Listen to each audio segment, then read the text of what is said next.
Ito na po yung bago, chamber stock. Ito po ang chamber stock.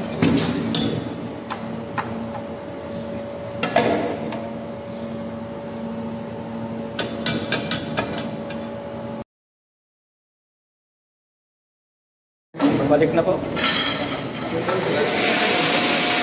Remove lang siya. Balik po bago.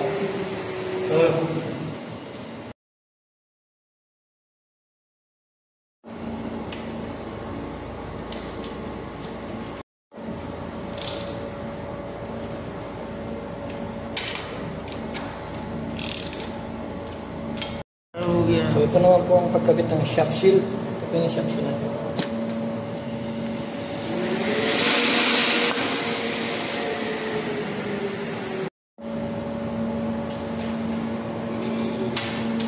Tube work, quality work.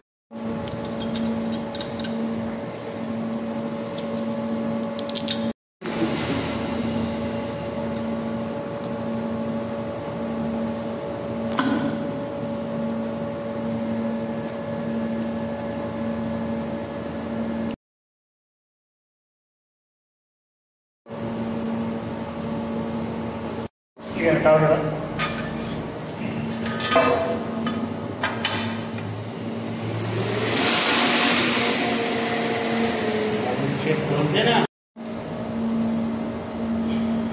Lagyan po ng clamp para yun, para wala may nakatulong pwede ko ito ano mga mabubuhat.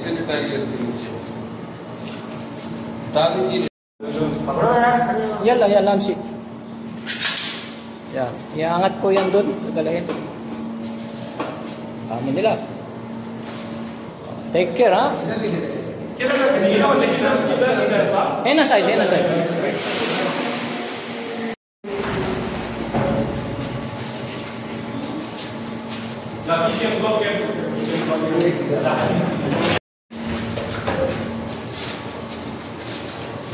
Bas.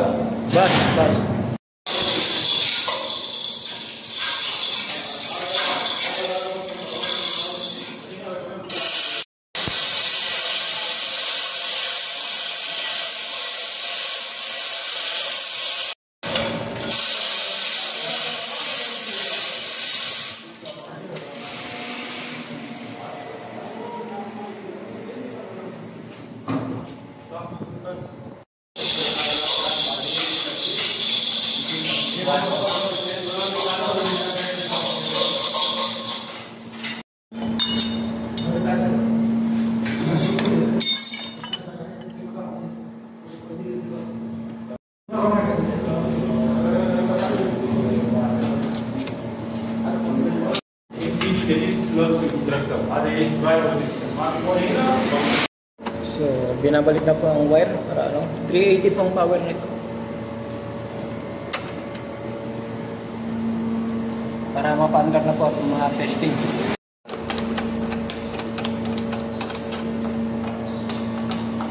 So, may mga numbering po ito. Pag mali ka dito ng connection is susunog yung motor.